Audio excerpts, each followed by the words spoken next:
అవధూత ఆశ్రమం గాణగాపూర్. ఒక ఆశ్రమం అంటే ఎలా ఉండాలి? చాలా చక్కగా ఉంది, మెయింటెనెన్స్ కూడా బాగుంది. మర్రి చెట్టు,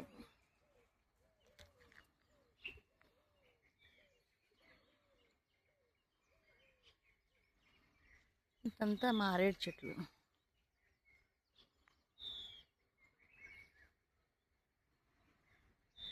అదంతా ఔదుంబరం. ఈ లైన్ మొత్తం అశ్వత్థం, పలాసం, మారేడు. పలాస చెట్టు చాలా బాగుంటుంది.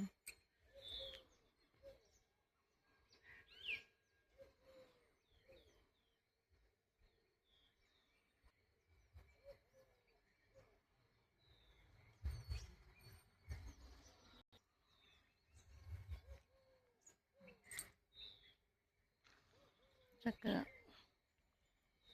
పక్షులు, చెట్లు, కాయలు, పళ్ళు చాలా న్యాచురల్గా ఉంది. తపోభూమి అన్నట్టు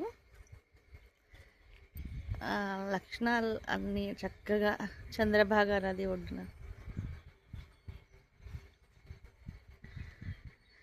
చక్కని పాడి పంట అన్నట్టు, ఫలవృక్షాలు, పంచవటాలు, హాయిగా తపస్సు చేసుకోవటానికి, సాధన చేసుకోవటానికి చాలా అనువుగా ఉందండి.